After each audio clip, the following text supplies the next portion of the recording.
Hi, everyone. I am Connie Kircher. I serve as your elite entrepreneur coach, and we are diving into a brand new three-part entrepreneurship series. And so, if you are new to my channel, I am all things strategy and super excited to kick off the month of April in these next three videos. So, today is part one.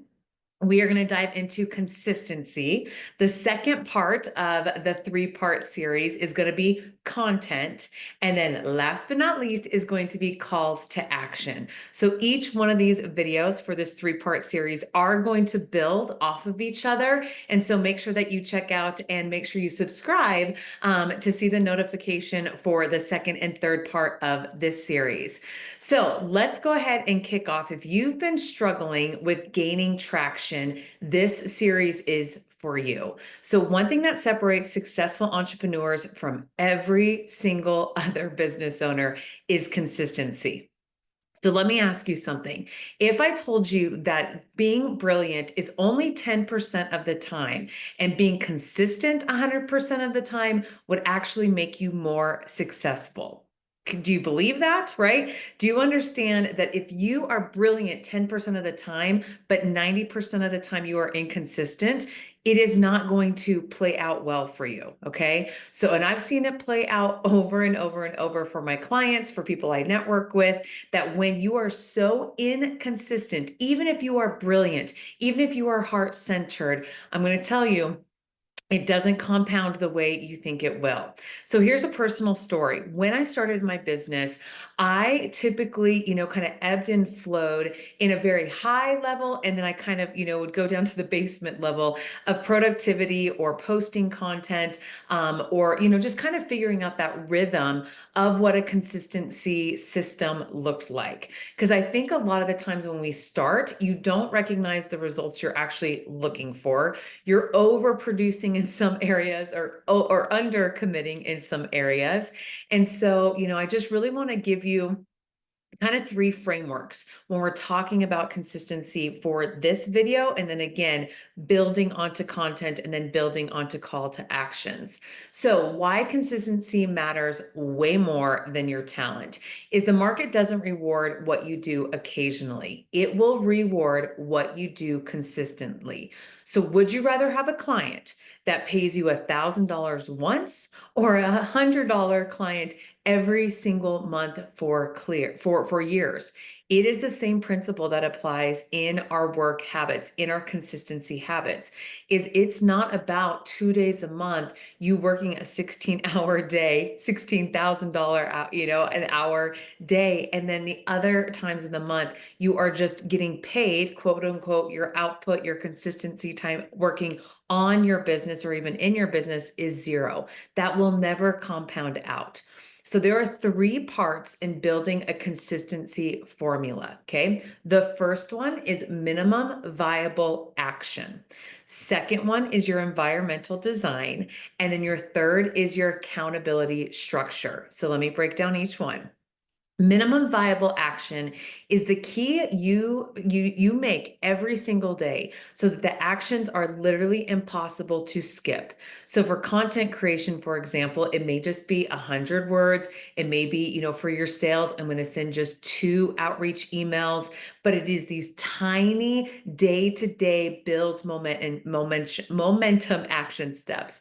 So when I say the minimum viable action is even if the day falls apart, you know where your basement is. You will not go below that threshold. Another way I like to coach a minimum viable action is if you don't feel good, the kids don't feel good, you are to be working on your business, let's say it's every Tuesday, Thursday, and Friday. This would be your bare minimum, even if you have to go put out other fires. You need to take step one in this formula and identify that and create what that bare minimum basement level is, right? And then hopefully we're going a little bit above and beyond that on a daily basis. Second is the environmental design. So let me describe what I mean by that. Your environment will either support or sabotage consistency. So I have designed that when I am working remote or when I have you set up my digital tools, that I make sure that I have an opening procedure and a closing procedure. So I have a path of least resistance. I know that it's a trigger for me to get the calendar, get one specific notebook, get one specific ring light, get one specific charger, get one specific backpack of all of the items I need environmentally to actually set up shop. And I'm going to pay that forward for you. Is that if you have random different piles that if you work from home, work remote, sometimes go into a co-working space, you need to have an environmental cue to say, boom, at noon today, I have set up shop. Even if it's at a coffee shop, even if it's setting it up in your kitchen table. And then once you wrap that jam session, that deep work session up, so let's say it's for 3 hours, you have the same closing procedures at the coffee shop as you do at your house, as you do at the kitchen table. What I find is most of my clients, when it comes to building this consistency formula, and specifically in the environment, is they never have a closing procedure. They never know when their work is done. So then they just roll into the next day or roll out of bed into the next day, or they'll roll into bed and let's say they'll do invoicing, just randomly grabbing their laptop here and there.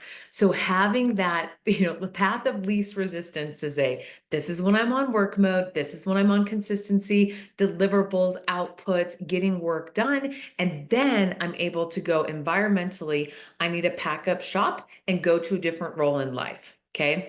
Last but not least, in terms of this 3-part series, and again, getting really hyper specific of what do I mean by consistency matters way more than talent, is that there is an accountability structure. So again, if you're taking notes, please put this part down, is that we need an external system to keep us on track. So what I do is I actually have a tracking system on an Excel spreadsheet of my income producing activity.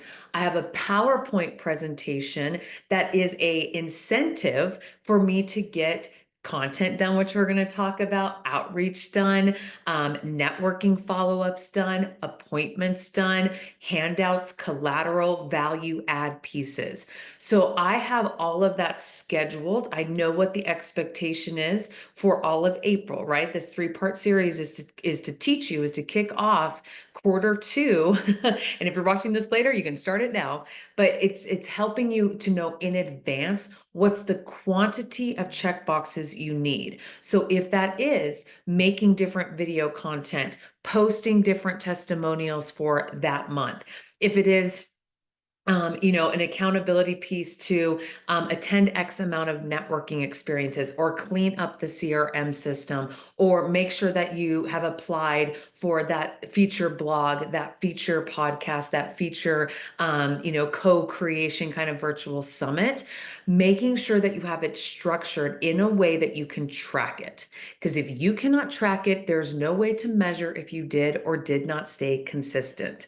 And I like to do those on a monthly cadence. Okay. So again, why we're kicking off on April 1st, no April Fools here, is that by having this accountability external tracking system, it is going to help you keep that system together, that accountability system together. And so let me roll into maybe 3 questions I want to just leave you with about implementing what I mean by consistent. Okay. So open up a document, get your notes section out, grab a piece of paper. Here's what I want to ask you.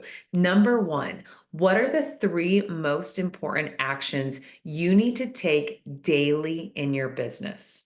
And if you need to pause this video, absolutely do that. What are the 3 most important actions you need to take on a daily action step in your business? Identify those now.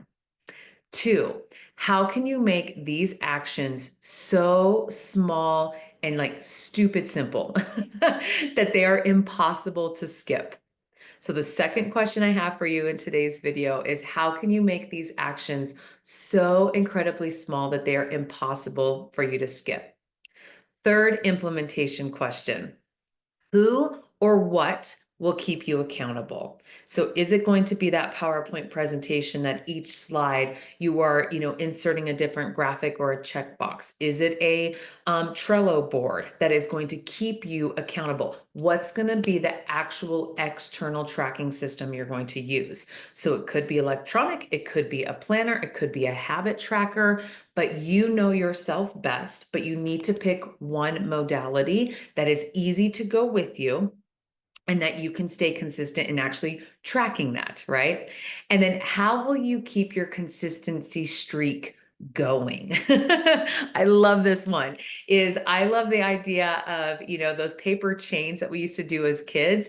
Maybe you keep a paper chain going for all of the days in April and you do not break that once. Maybe you put up 30 sticky notes, and every time you've completed your minimum viable action steps for that day, that may take you 30 minutes. You could spend 3 hours on that, compounding more time if you have that availability. But let's say you have to take a sticky note off every single day to see that progress and to monitor the consistency streak. That is going to be a fourth question I want you to reflect on. So as we close out in this 3-part series, make sure that you tell me, what's the greatest takeaway of me breaking down what I mean by consistency as you look at this next month? And here's what I'm going to encourage you. Consistency is not sexy, but it is foundation to everything else that we will build on. In the next video, I'm going to cover of how we create content that converts. But remember, even if I'm teaching you the best practices of content, if it's not consistent, it will not matter. Okay. So make sure you tell me the greatest aha from today, the greatest takeaway from today. And I'm super excited to check in on the second part of this series. And I hope that you take a commitment for yourself in your entrepreneurial journey to do this action step every single day and commit to 30 days. It's amazing what can happen in 30 days of you making a commitment to build consistency. So let me know if I can help you be accountable. Let me know if you are interested in coaching alongside me in terms of helping build these systems, helping build a structure and strategies for you to be able to grow your marketing, your calendar, your sales process, and really leveling up for 2025. Don't know what happened for you in quarter 1. You may be going, man, that was awesome 90 days. You may be sitting watching this video going, I can do better. If you're in a season of, I need a coach to help you to understand what that means, if I don't know, I get stuck, Connie. That is what most of my clients say. I have the greatest vision of where I want to make impact in my business, but I don't know how to build that exact process, or I don't know exactly what to do Monday, Tuesday, Wednesday, Thursday, Friday, and repeat. Let me know in the link of the bio. There's a 30-minute consultation that I'm happy to get on a call with you and set up some time. So I will see you on the second part. And I hope that today was very, very fruitful. See you later. Bye.